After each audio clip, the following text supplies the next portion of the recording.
So far, the crew has cleared every hurdle naysayers have placed in their way. Hello, everyone, and welcome to another episode of the Rayados 90 podcast. I'm your host, Eddie. I have two guests joining me. This is the first time this has ever happened. I have two guests. Two guests to help preview the rematch. You know, it hasn't been that long since Monterrey faced Columbus. It's the rematch of the 2021 tie between Columbus and Monterrey. Joining me is Trey and Ben from the Upper 90 podcast. They help cover everything crew. So if you want to lurk like I do, I always, we face Inter Miami. I was lurking on all their podcasts. So if you want to lurk, give them a listen. They'll promote all their stuff right now. But guys, really appreciate you coming on. I know we've been trying to set it up for a few days. And you guys have let me know. So there's been people be sick. So really appreciate you guys coming on. So let's just hit the nail. Let's hit the ground running on this. 2021. Yeah.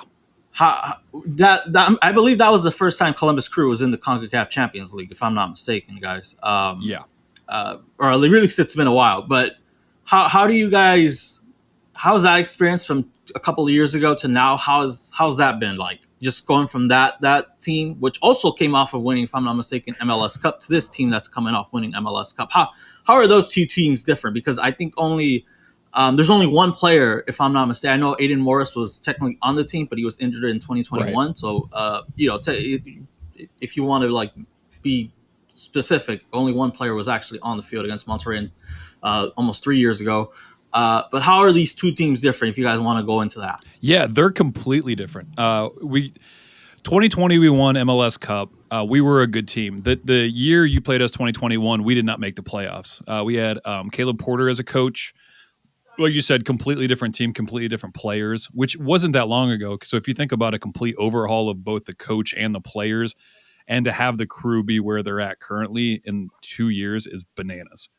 But so currently, I'm sure, as a lot of people know, we do have Wilfred Nancy as a coach, and our team, we were playing completely different. We were playing a 4-2-3-1, heavy possession ball under Porter, and obviously that was not working out, and we let him go, and we were able to pick up Nancy. And Nancy, now we're playing, a three in the back, very fluid, game, and it's just completely different to watch. It's a lot of fun. It's like total football was what the Ted Lassos call it. But we are absolutely just a completely different team. I don't know, Trey, if you want to speak to anything else difference. I'm trying to remember. 2021 is so long ago. I can barely remember last week, but I remember playing Monterrey because I'm a Spurs fan, and you guys had Janssen or whatever up top. Yeah. And I was like, I was like, dang, they got some, because when I saw the starting lineup, I was like, oh, this is, we don't follow Liga MX that close. Not especially at that time. And I was like, they got a team. I think what you're looking at here is definitely, like Ben was saying, I mean, there is practically nothing remaining from that 2021 squad. So it's going to be a completely different team than what was experienced in 2 years ago, 3 years ago now. And one of the guys, look, I just want to put it into context. I was rooting for Crew to eliminate Tigres. I mean, obviously Monterrey and Tigres are not the best fans. Or we're not. I'm not saying Liga MX should eliminate all MLS teams. No, if Tigres can get humiliated, I'm pretty sure 90% of Monterrey supporters will be like, "Yep, sign me up for that. Let them get humiliated." So we're all rooting for you. That was a good. We eliminated Inter Miami, and Tigres were eliminated, so that was like the perfect week for us. But going into that tie, what was your guys' expectation, especially coming into this CONCACAF? Because every time I hear an MLS podcast, I always hear, the Crew are one of the few MLS teams that are actually built to make a deep run.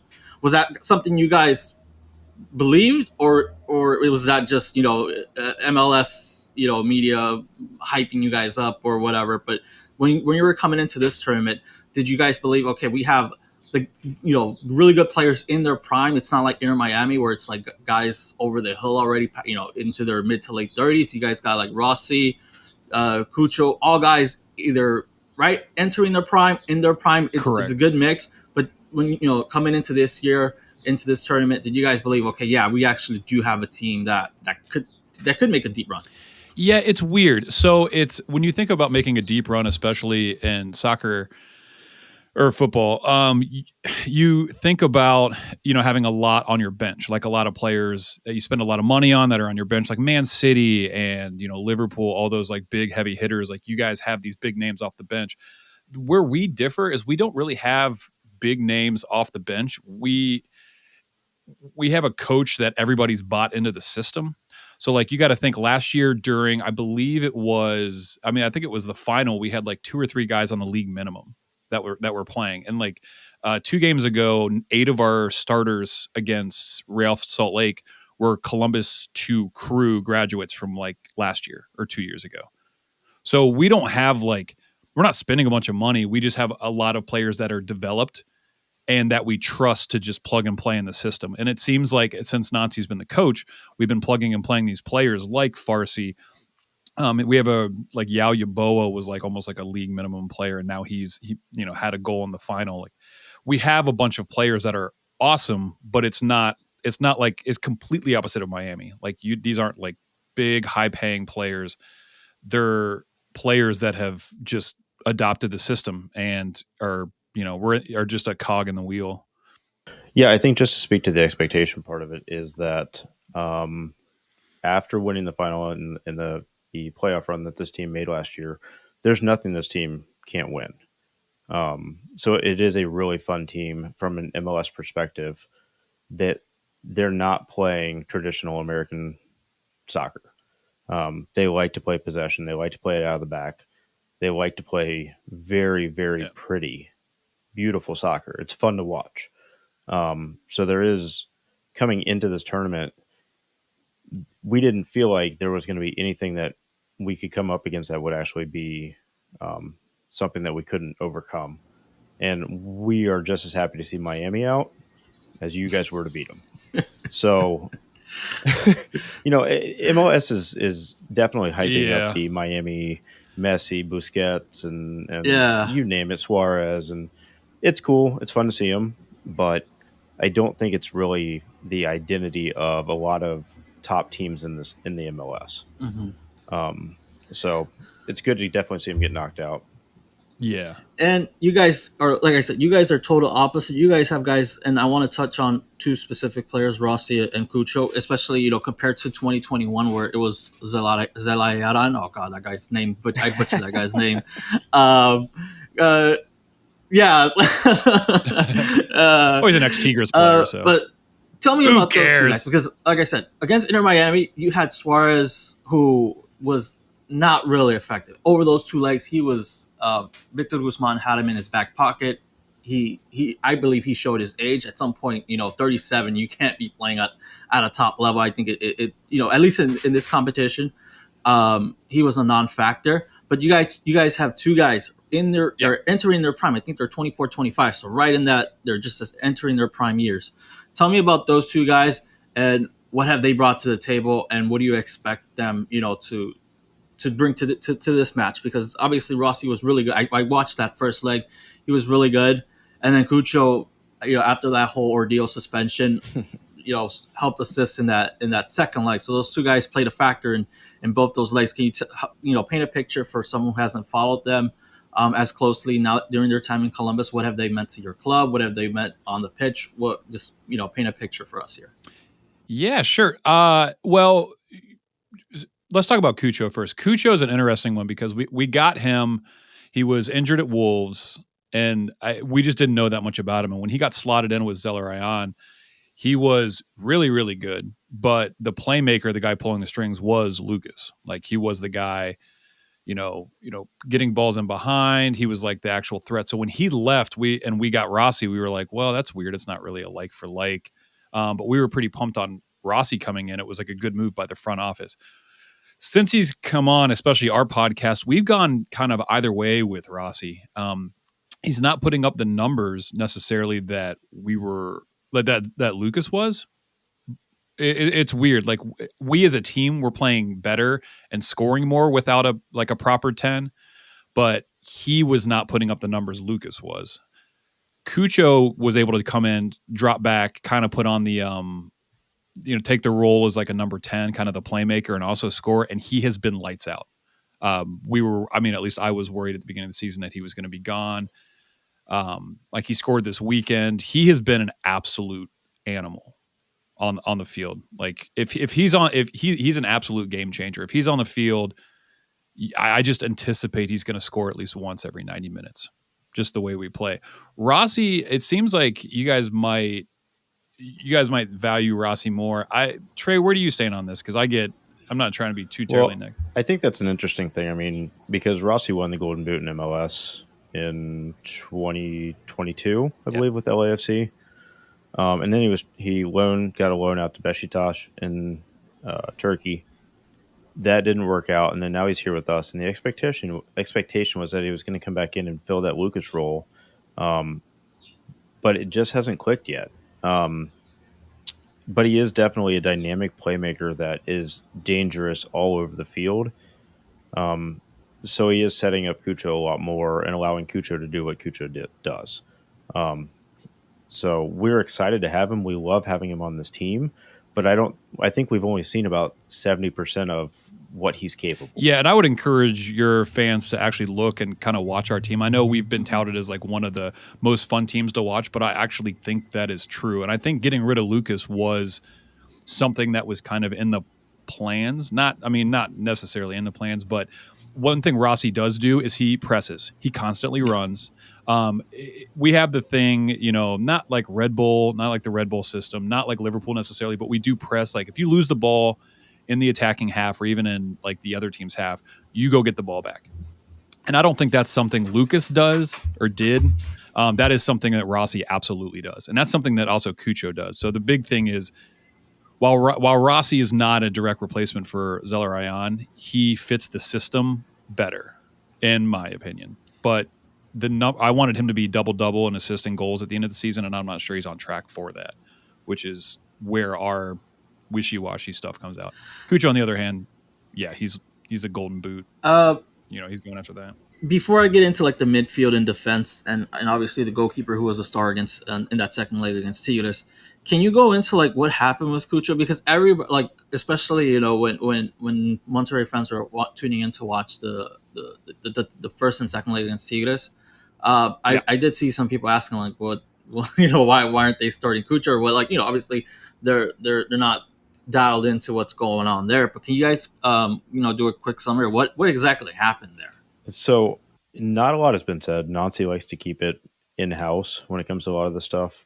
What we do know is he was brought off in, I believe, like the 80th minute when we played Charlotte, and he was not happy with it. He made his voice known, not only on the sideline, but from what we heard, it was in the locker room as well. And Nancy was actually not coaching that game. It was one of the assistant coaches. So what we've been able to surmise is that there was some sort of disrespect that was shown to coaching staff. And it was an interdisciplinary thing that Nancy said, nope, you're going to sit, and he sat him. So that's been the biggest issue. But since then, he's come back and played really well. Yeah, I mean, he's definitely somebody who has, when he's playing, when he's on the field, he's all in. Like he wants to win. He's a competitor, and he is fiery. And you kind of want that as like your striker, like your 9. The problem is, when he got subbed off that game, it was a very frustrating game. If your fans don't know, we've had these weird substitute refs at the beginning of the season while they were lobbying for more money, which they should have. That game specifically, the calls were pretty poor, very, very poor. But when he got subbed off, he definitely made, was upset, visibly upset, tried to walk to the locker room. Exactly what Trey said. And then his first game back, he actually got red carded for kicking out at a player as the player was like, fouled him, then jumped over him. Right. So, I think it was more of just, trying to get your emotions under control as a professional soccer player, which, I mean, he wants to win. He's frustrated. Sure. And, So guys, did them the break. So I'm not going to sit here like I know the crew, line for line, but can you help, like, obviously I know Darlington Nagbe just because of the 2021 tie. He's the only one, along with Aiden Morris, even though he wasn't part of the team because he was injured. But outside, with those two guys, describe the Columbus Crew's midfield, defending, and obviously the goalkeeping, because for me, and I want to say for most people, that were tuning into that title, that was the first time we've heard of, I believe Schultze or whatever. So that's the first time we ever heard of that guy, and it obviously wasn't the best introduction because he made a really crucial mistake, but he redeemed himself minutes, hours, what is it, 2-3 hours later, making some key stops. And even then, it was all part of his plan. So, describe to us, the Columbus Crew midfield, defending and goalkeeping, how it's been this season, and have they met, your expectations for this season, and just all that, because I'm going to believe, winning MLS Cup, you got to have a good midfield, good defending, and good goalkeeping. So I'm not selling you guys short. So, but I'm not following them every week in, week out. Yeah, I got my sure. first introduction in this tie against Tigres, but obviously you guys have been following them for under Nancy's for a while. So just describe to us what do you guys bring in the midfield and the defense. So the midfield is definitely going to be the most exciting part of this team to watch. I mean, besides Cujo up top, but you've got Aiden Morris, who we've mentioned, and Darlington Nagbe, and they control the middle and do almost a double pivot. And I mean, both of them, Nagbe's just a joy to watch, the way he controls the ball and just glides all over the field. Aiden's more of a six, more of a defensive midfielder, but he has the ability to distribute out as well. You'll definitely see there's quite a few of the outside mids, the winger, you'll see them push extremely high. And whether it's Mo Farsi, Yaya Boa, Amundsen can play that role, Will Sands can play that role, Arvston can play that role. So there's really a cast of characters that we're not sure who will start this game. But definitely in the center of that midfield, you're going to see Darlington Nagbe and Aiden Morris. And Morris missed the return trip down to Tigres because he had gotten red carded in Columbus. Yeah.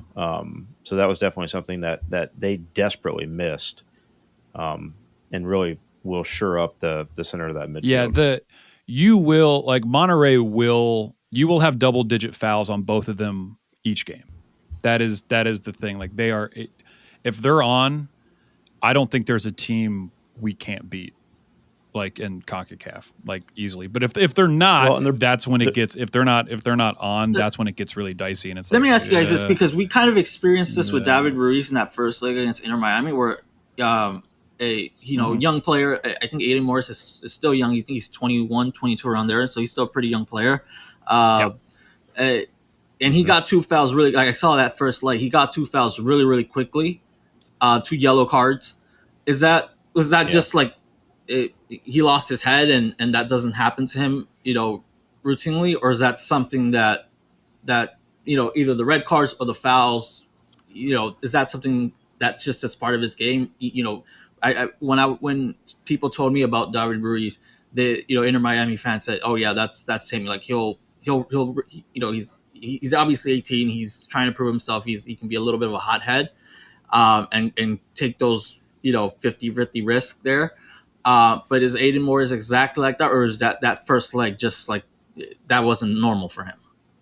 No. The first yellow was dissent. The ref was another one of those struggle games. I think he might have been the first person to get yellow carded, but I think Tigres had already 15 fouls and no yellow cards, and we were like, "What is like? Get it under control, man!" And I think he was just frustrated, and then he did foul a guy that was justified for a second yellow, not a little bit. But he's an aggressive player in general, but he's not dirty. He doesn't really get carded, not at all. He typically does the Pep Guardiola, the professional foul in the right situation. Where it's like, that's a good foul. Take that foul right there. That's going to prevent a counter. He's an aggressive physical player, but he's not. He really doesn't lose his head that often. And it really was an anomaly that we kind of were like, oh my god, what just happened? Yeah, because with David Ruiz, it was the same player, and I want to believe, Maxime said he's like 30 years old. He's a veteran, and it's like, okay, this kid loses his head. I'm going to try to get under his skin, try to provoke him and see if we can get another yellow, and like minutes later, he was losing his head. Yeah. So I just wanted to get that clarification on that end. But on the defensive side, Inter Miami was really really poor. At the very least, in that second leg. In the first leg, they were decent. But once they went down to 10 men, they just couldn't hold it together to that. But how would you describe Columbus Crew's defending? That's interesting. So we play 3 in the back. And we play, when we have the ball, we usually have we push everybody high. So there is a lot of scary one-on-one defending that you'll see this year. Since the end of, I want to say, Leagues Cup last year, our defense has been incredibly solid. Before that, we were leaking in like 3 or 4 goals. I think we were right outside, making the playoffs last year, and we were able to shore it up. We added Camacho, which is an older presence down there at center back. And again, this is something that's kind of weird because we actually do rotate the back 3 kind of a lot. And everybody that we've plugged in at defense has been insanely good. And the outside backs are converted, like almost wing backs. When we said Amundsen, he's a converted, we got him to replace Sands, which is our winger. And he ended up, moving back to left center back and playing there all season. And now that's his spot.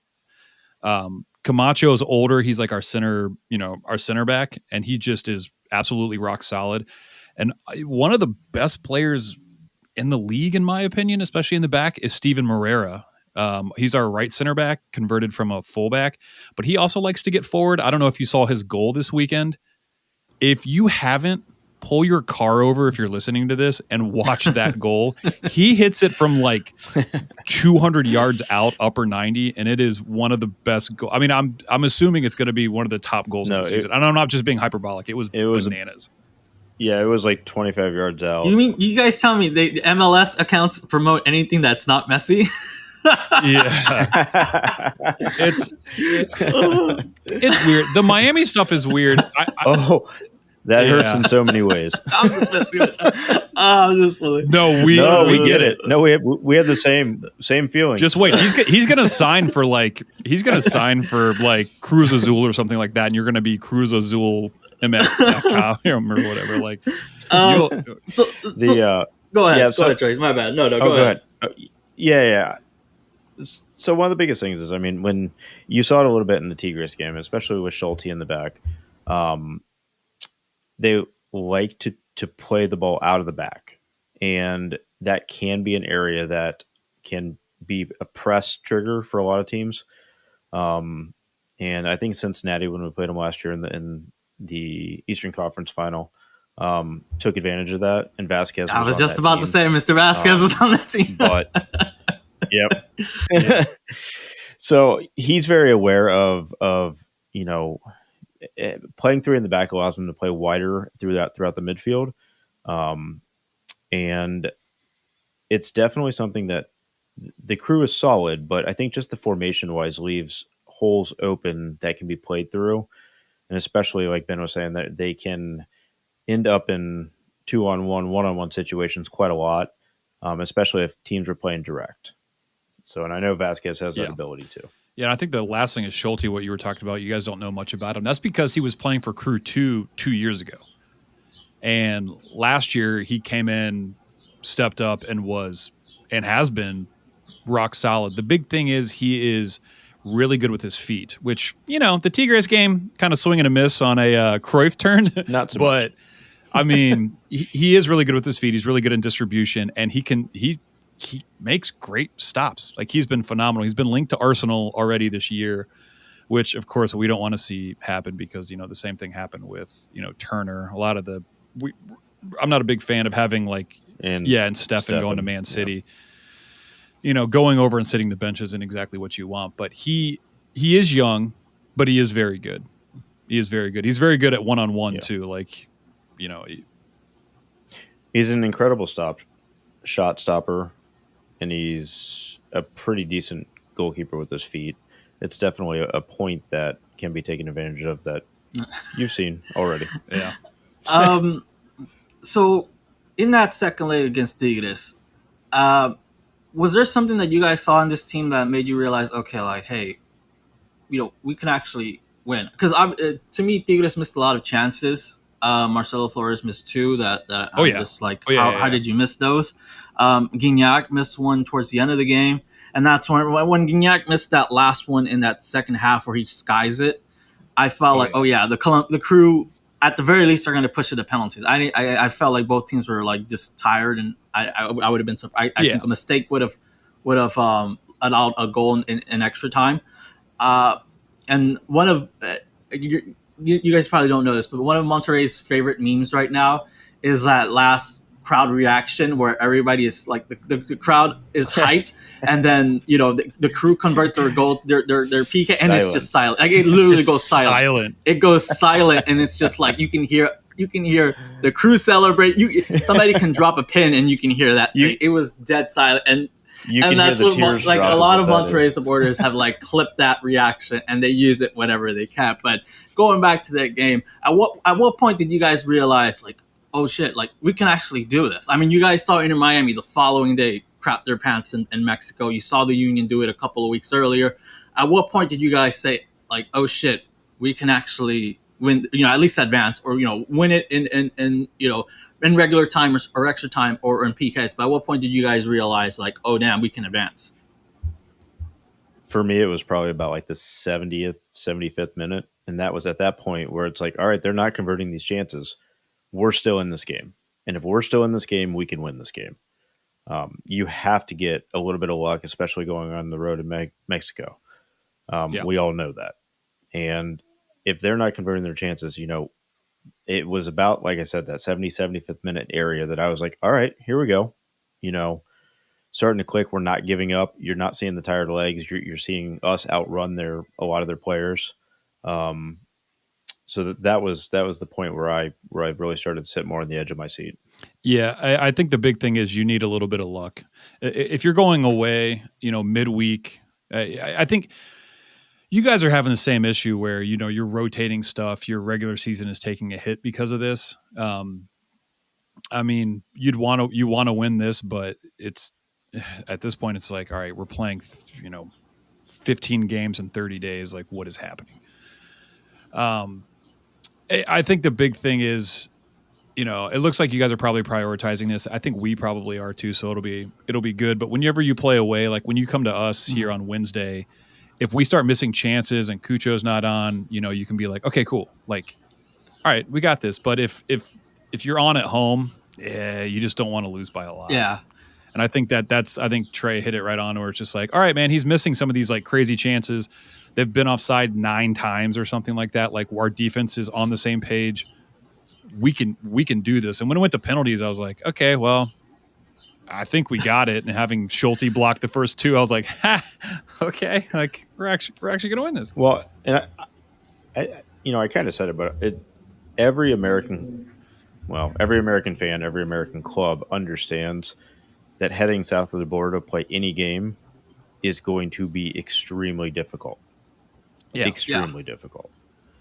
So we do not take them lightly. So if we're still in the game late in the stages, that's huge. Yeah. Yeah. Ben, you kind of touched on it a little bit, your season.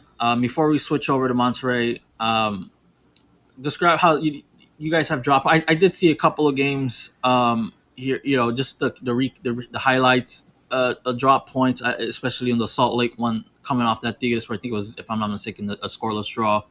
How has this tournament affected your season? At what point did you realize, okay, we just have to grind through these next couple of, forever how long this run goes, you just got to grind through it. And then obviously MLS, like Leon Mickey's, you just got to get into this certain, finish in the top 6. After that, just focus on the playoffs. Don't. Yeah. That's been our mentality. Don't drop past the 6 because then they'll have to do some type of play and stuff like in the NBA. So our goal is like, hey man, just stay in the top 6, qualify automatically, and then it just becomes a different tournament. So where's all of your guys' mentality in terms of like, okay, grind through this competition for as long as it goes, but it obviously takes a toll on your on your MLS season. But where's all that right now? I mean, we had talked a little bit off air prior to this, but it's the exact same thing where the Real Salt Lake game, we started 8, Crew 2 people that were playing in Crew 2, a year and a half ago or something like that. So like, it's pretty much Nancy hasn't really, gone full in one way or the other. Like he still started Cucho this weekend. He still like our starting lineup against Portland this weekend was solid. I think he's just going to roll with that. And to speak a little bit more towards, what's going on, we were kind of the favorite in this thing because we also had no turnover from last year. We only had a 2-month break and then we were back into the season. So we were pretty much going. You guys, I think, isn't your season like kind of half over? Like the problem is we start this CONCACAF at the beginning of our season. So our teams aren't really in mid-season form. We're still terrible. That's why when you saw, like, I think it was Philly gets crushed and it's like, no, Philly's a good team. They just haven't played together because of the off season. Like, we just have one more regular season game and then it's Liga time, playoff time in Liga MX. So yeah. I think it would be a lot different if both leagues were in. Well, let me not to go to another topic of discussion, but do you guys would believe, hey, with a group stage, and obviously, to me, the only two, I would say 3 competitive countries would be, Mexico, MLS, and if you want to throw in maybe like Toronto, Vancouver's the times I've seen Vancouver and CONCACAF, they've been pretty abysmal. They've usually fall out to Tigres or some MLS team. I've only seen Toronto FC like really make a good deep run, and then Costa Rican teams can give some teams fit. So I would believe it would be those 3 countries that would at least. If there was a group stage, I think they would be the only ones maybe advancing. But in terms of like MLS, at least get some type of rhythm into this competition. Do you feel like a group stage is needed? Because obviously the calendar doesn't work, and pushing it earlier, you have states like Minnesota, Utah, where it's like you guys is too, where it's like no, you really can't have this because then it's just.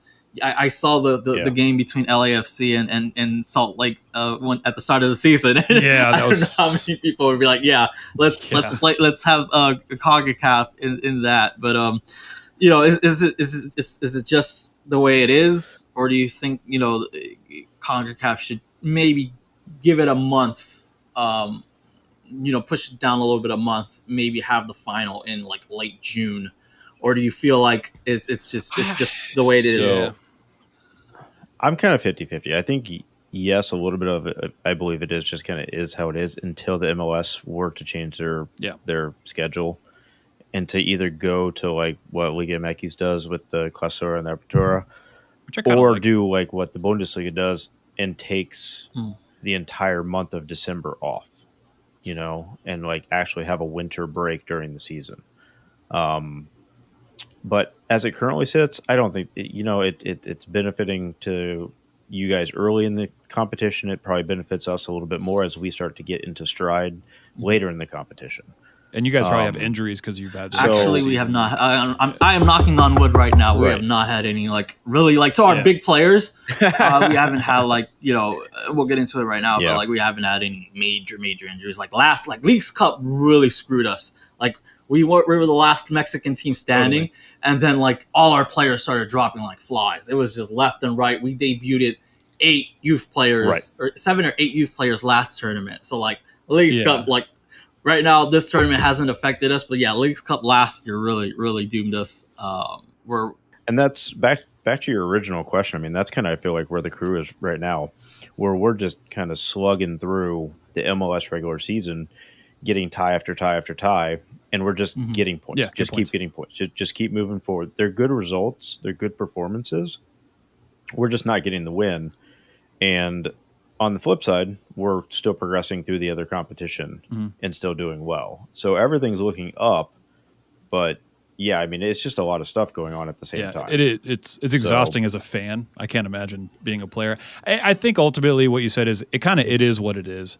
Like I've argued this back and forth. We argue pro rel. We argue all sorts of stuff. Like, well, and then you look at the Minnesota game. You're like, yeah, they had a foot of snow in 20 minutes.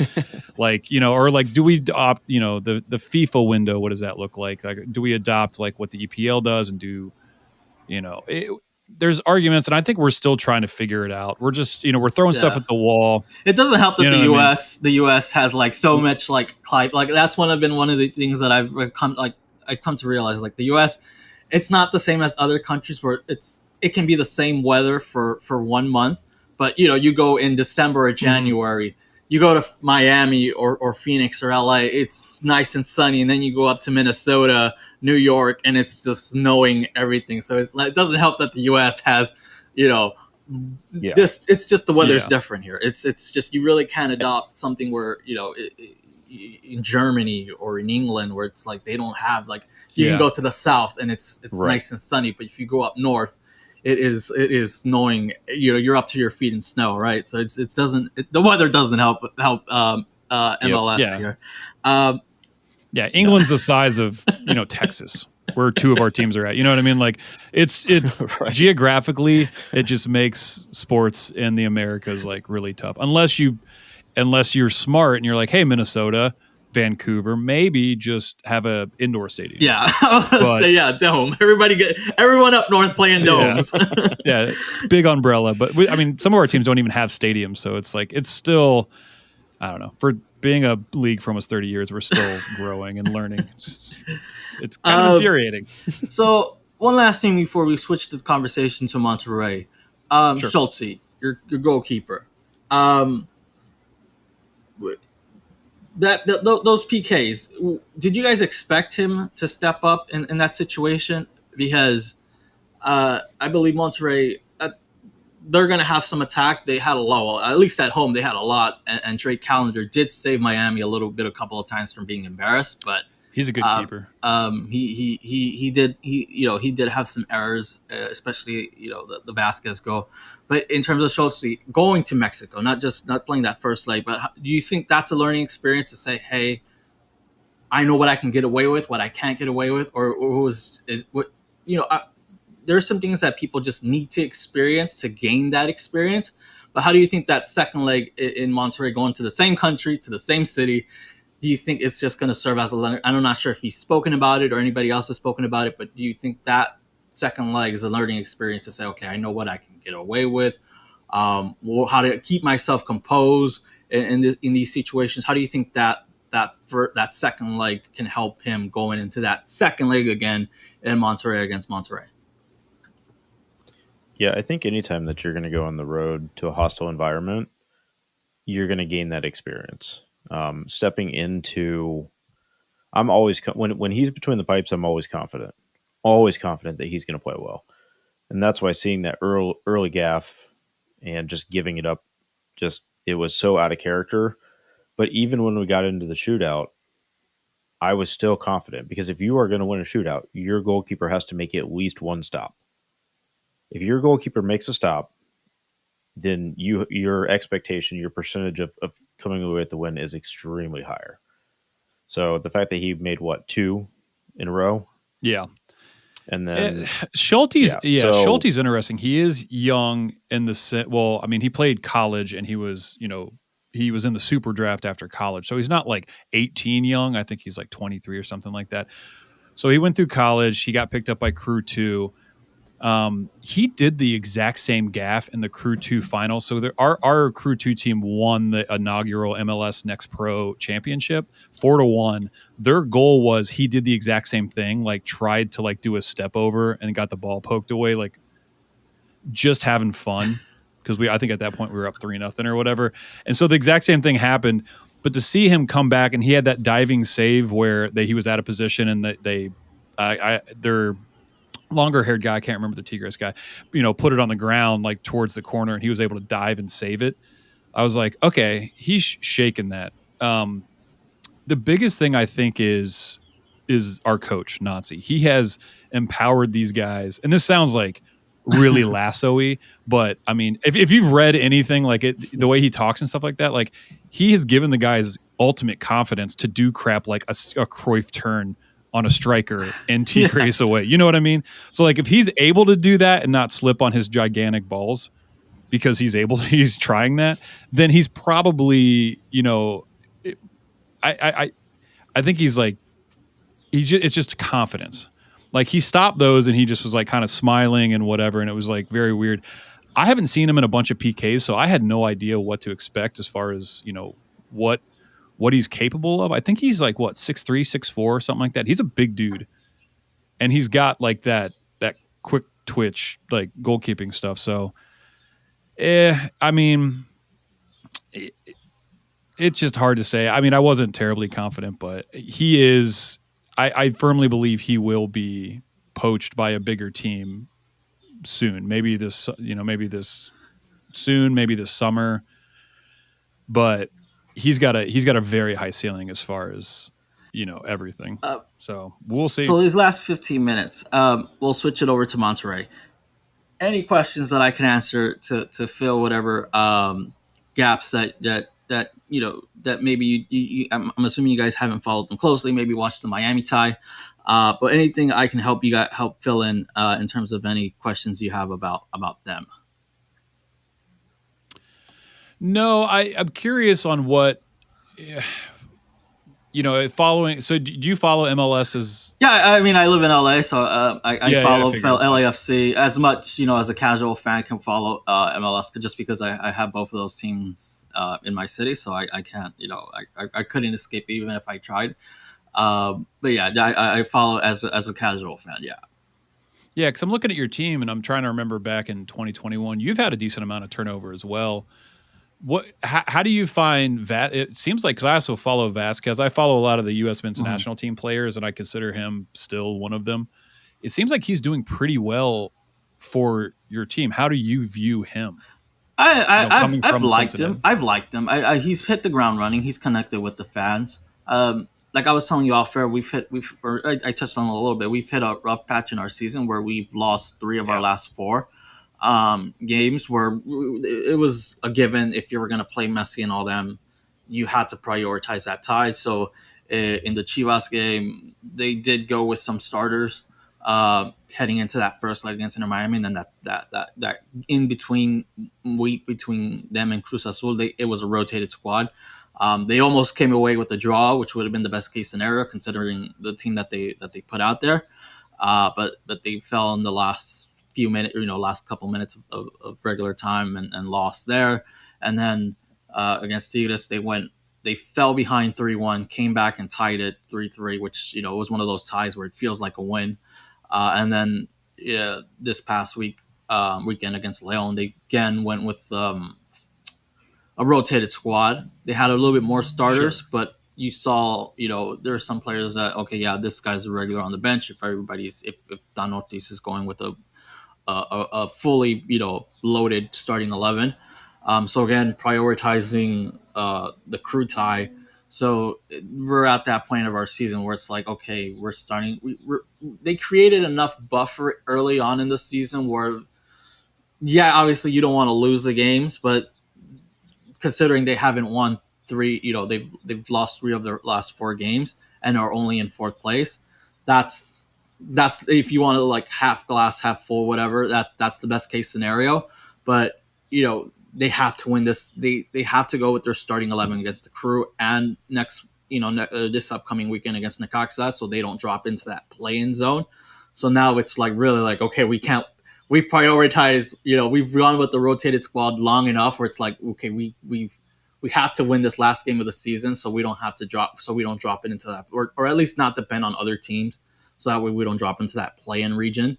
So like this they've prioritized, or like I would say over the last month, they've really prioritized CONCACAF with the amount of rotated squads they've played out. Barring that Tigres game, that was the one where every starter played. But after that, the Chivas game, Cruz Azul, this Leon one this past weekend, has all been some type of rotated squad. Right.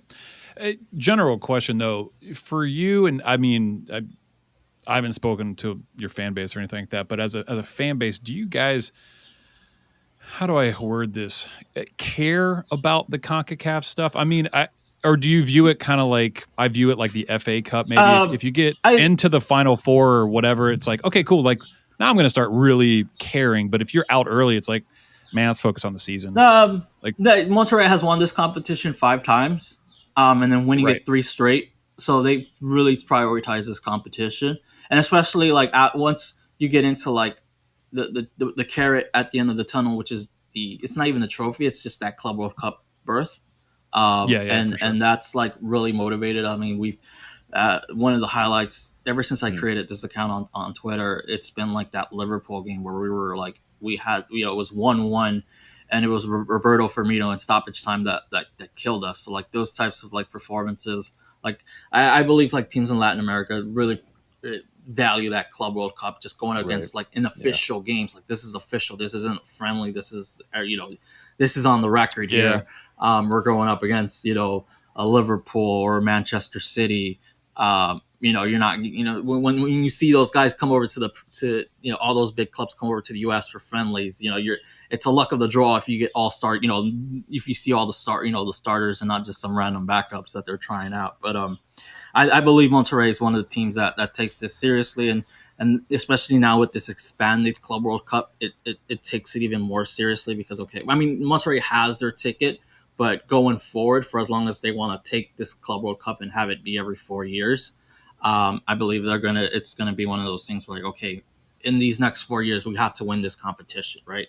So, I believe Monterrey is one of the teams that really takes it seriously. It doesn't be like, okay, it's just in our schedule, and then if we win it or if we advance, whatever, Monterrey is even the fan base. It's like, okay, we have to win this competition. So one of my biggest questions, especially with the. Oh, go ahead. No, go ahead. Oh, you're fine. I was just wondering, like, when you have like this, you guys have your championships. You have that twice a year, mm-hmm. So there's like it just seems like you guys are constantly playing for like that type of, the trophies. Like, like how much do you actually, No, I mean, Monterrey is one of the big spenders in the league. They spend a lot of money, so that's the fan. And I think, if I'm not mistaken, they have one of the most expensive season tickets. Obviously, the stadium is new and all that stuff, so people pay a good penny to go to games for their season tickets. They expect this team to win. When the owners are dropping a lot of money. They spent $8 million on Brandon Vasquez. They spent 10 plus add-ons for Sergio Canales. So that's close to $20 million on just 2 players, right? So you guys don't have that amount. You don't have salary caps and stuff like that, right? No, okay. no, none of that stuff. I mean, Berterame almost went to Portland Timbers, and they were willing to pay him $14 million. They were burning the player's release clause. So the team is very talented. In terms of like the starting 11, our bench isn't deep enough that I feel like for 2 tournaments. But like I said, as long as we get into that top 6, the playoffs are a different tournament. So we're just trying to get to the end of the season healthy and into that top 6, and then whatever happens against the Crew happens. It's no salary caps. Monterrey, if they need a left back, they don't have to, or a right back or whatever, they don't have to worry about any type of restrictions. Yeah. So if Monterrey is going to come up here this week and win, what are they going to have to do? Like, what does that look like? I believe it's going to be something similar to like the Cincinnati game, where it's like we're just going to get a feel for it and then see if you guys make any mistakes. The 3 at the back, you guys can tell me if it's a little bit different than what Inter Miami did, because Inter Miami went 3 at the back, but they played a 19-year-old in Noah Allen. Freire, he's a Liga MX. He hasn't played well against Monterrey when he was at Pumas. And then Aviles is a 20-year-old, so it's like you're asking 2 kids to perform at the highest level in a hostile environment, and you're playing with fire there. But I'm assuming your guys is like at least a little bit more veteran experience and not relying on a 19 and 20-year-old. So I would be interested to see, because they exploited that back line there. So I feel like Monterrey, what they've done, and I would believe it would be something similar what they did in 2021, where it's like it's obviously different managers and everything, but they did it against Miami, where it's like we're just gonna slow it down, get a feel for it, and then see what happens. I think they did that against Cincinnati. They'll slow the game down, they'll get a feel for it, and then everything will follow through. I think they just want to either get a tie, or if they lose, which they haven't done, it's a 2-1. It's nothing that they can't overcome. So I believe. I mean, if they get the win like they did against Inter Miami, that's bonus. If I'm Columbus Crew, I do not try to go down a man, because you saw what they did to Inter Miami. I believe Monterrey is one of those teams that will take advantage of any opportunities you give them in terms of like, hey, play with the man advantage for 30 minutes, and they scored 2 goals against Inter Miami. So, but I believe best case scenario would be walking away with the 1-1 draw, maybe a 2-1 advantage. But I believe they're going to slow it down, and it's not going to be the most sexiest of football. Like I said, I refer to the Cincinnati tie, where hey, let's just come in here, try to get an advantage, or at the very least, let's just leave something that we can't turn around at home. So I think that's just going to be the mindset. Yeah, that's all. I mean, that's all you can really ask for, especially when you're playing away. Like, yeah. So you're not going to be able to make it out here to Columbus to check out our fresh new stadium. No, I really want. These are the times where I have to think as an adult and not someone else. Because I've been I saw the Inter Miami. Like I was this close to thinking, okay, I haven't been to Miami. Why not? It's seeing all these legends. But then my adult brain is like, no, you got all this stuff that you have to pay. No, you can't go ahead and do that. But yeah. But the good news is, you got typically when we play Mexican teams, the stadium is filled like half. Yeah, there was a good amount that went up to Cincinnati. Mm-hmm. I'm assuming the same people would be like, oh, okay, we can go to Ohio twice in Hispanic for a couple of months. So we actually have a huge Hispanic population here, and especially Mexican. Like it is no joke. Like especially when Club America plays, it is insane. It was an away game on our home thing. The good news is they were wearing yellow, so it was like optically, it's like cool. Tigres kind of does the same thing, maybe a little bit, but Monterrey is going to be different. It's like, man, why can't your third kit be like yellow? So one last thing, and I'm pretty sure you could probably ask the same question. What's one player that maybe people don't? Obviously, they know the Rossis, they know the Cuchos, but what's one player that you want to highlight to Monterrey fans that are like, okay, maybe you guys don't know anything about him, but he can really be that player that steps up in this tie, that can become that you guys know he's a household name for you guys. But in terms of like, hey, this can really be a breakout performance, because I saw it with Victor Guzman. I know that he's one of the few players that has the opportunity to jump to Europe. Obviously 22 defender or 22-year-old defender. Good. He can make that jump this summer, but I think he really elevated his profile, making sure that Luis Suarez was going to have a bad day. I mean, obviously he got armbarred. He turned into a wrestling match with Luis Suarez. That was the guy. That's a regular game with Suarez. He's lucky he wasn't bit. He really elevated his game and had that breakout performance. But can you guys tell me one player? And I think Schultz in one leg became a household name, not just because of his gap, but he redeemed himself there. But is there another player that you guys believe okay, this guy, we know how good he is. This can be the stage, especially in a semifinal, where he can really elevate his profile. Trey, you want to take it? I've got two. Because the other, I have two as well. So it's interesting because I don't know who he's going to start. Because there's a couple of guys I'm like, well, this guy could be good. I think the one I'm going to take first, I'll take the first one, is Aiden Morris. Mm-hmm. I think you should watch him. That guy you'll see him. He will be everywhere. His heat map is just the entire field and maybe the stands. He's everywhere. And you'll see him getting fouled all the time. And you'll be like, man, he's a guy that I hate to play against, but he would be my first pick to be on my team. That guy is an absolute hustle bot. Trey, who do you got? Aiden was my second. The other one would be Yaya Boa. He's one of our. That was my other one. One of our outside wingers. constantly can actually get that ball and then get in behind a player, get in behind a defense. He scored what I'll call the winning goal in MLS Cup this past year. Yeah. But yeah, Morris and Yayabo are the two players that, if we're not talking Nagby, Cucho, or Rossi, it's Morris and Yaboa.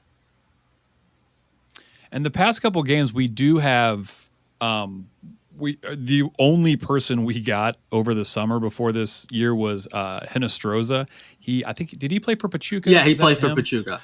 So like, if he plays on the left with Yao and he gets fancy, like, I mean, you've probably seen him play, but in this system, if he gets isolated 1-on-1, he might have a game, because he might have something to prove or a chip on his shoulder or something like that. But I think Yao, if he's playing well, especially, and then Morris, those are definitely two that you should definitely check out.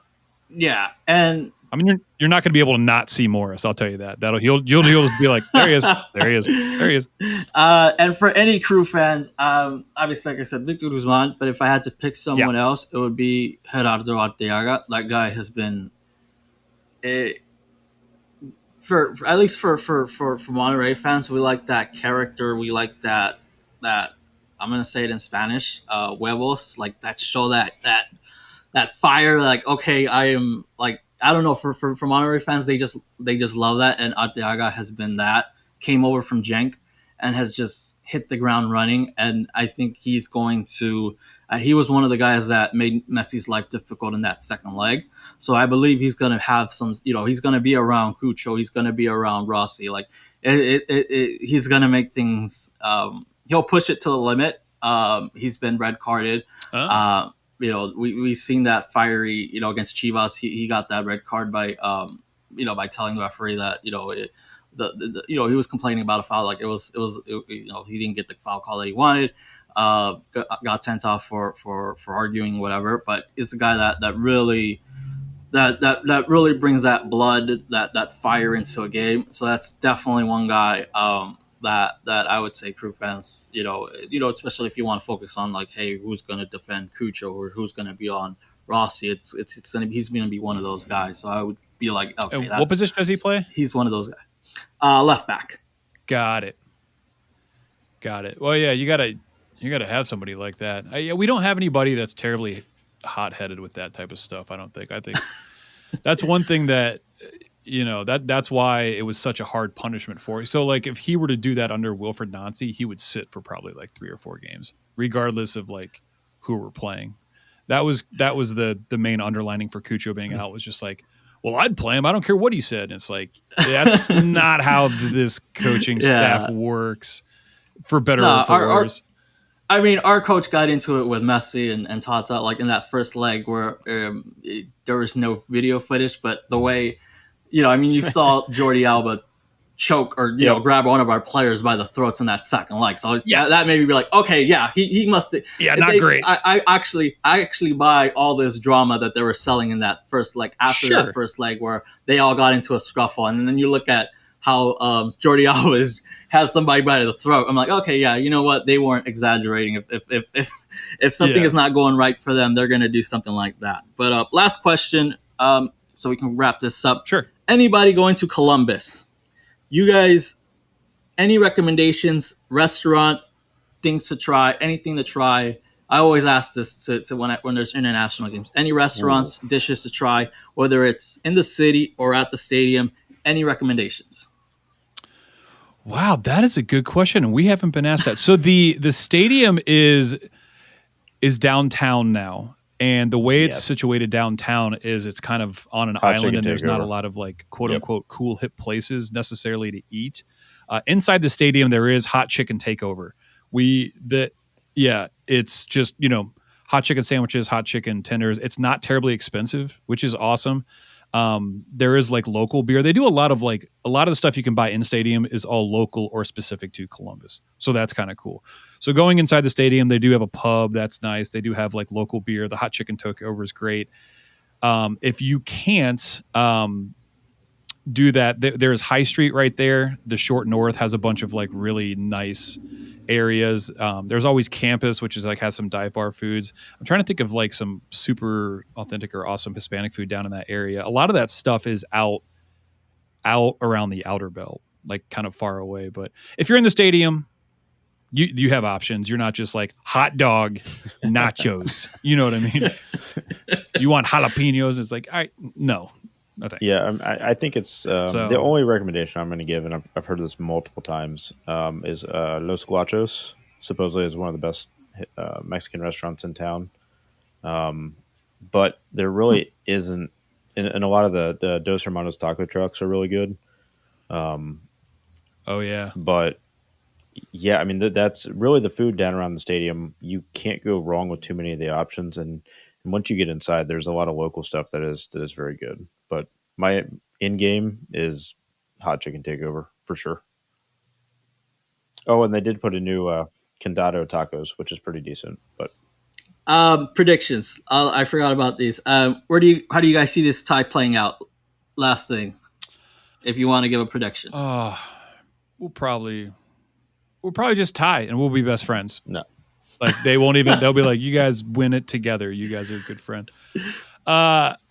Yeah, I don't know. That's it, man. No, I say we win at home, we lose away. And I don't know where I think the tie could go. I think it's going to go 2-0 at home, Crew.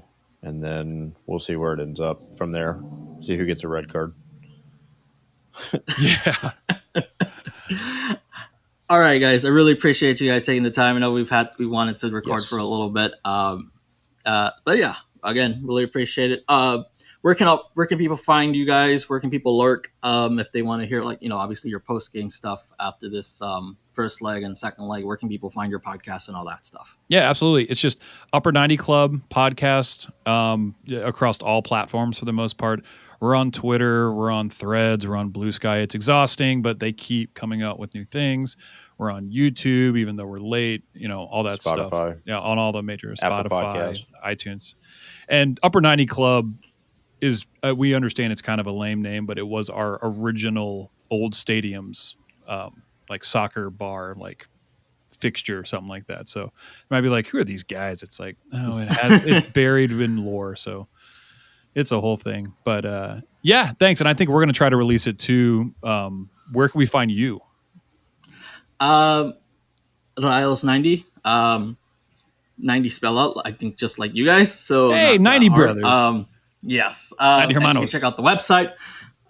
Usually do a lot of, it's all on my free time. I do all the new stuff. Usually try to ramp it up more when transfer rumor stuff, but try to fill it out within the coming months, or within the months of non stuff like that. Other than that, find the podcast on Spotify, just like you guys, Apple Podcasts, all that stuff.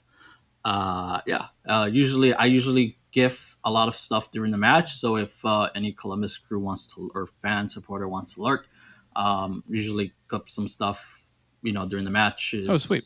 Pretty much like, you see in the US. That's the style I adopted. You follow all these different aggregator accounts, Twitter accounts for whatever sport team. They'll clip stuff during the match, whether it's GIFs or just, regular little short videos. So yeah, if anybody wants to follow or just, keep tabs on the other side, like I like to do, just follow at Rayados 90 on Twitter or X or whatever you want to call it. I love it. I just followed you, and the entire time when you clip something, I'm going to comment every single time like, come on, Eddie. Come on, Eddie. That's how I made some fans or some people, some friends in when it comes to MLS. Yeah, some frenemies. I have some Cincinnati fans, some Inter Miami fans. But yeah, like I said, may the best club win. Should be a good game. We'll just see how everything goes. Sounds good. I do firmly believe whoever wins this will win the cup. Like whoever will win it. So I think this is actually really important. I think either one of us is going to be able to beat America. Let's go. All right, guys. Everybody, thanks for listening. Yep. See you soon. Thanks, everyone, for joining the club. We hope you'll listen next week and every week, even in the off-season, to celebrate or commiserate. We'll save you a seat. If you like this podcast, please give us 5 stars and subscribe. you can email us at upper90clubpod@gmail.com. That's upper90clubpod@gmail.com. Follow us on Twitter and Instagram at upper90clubpod. Go Crew!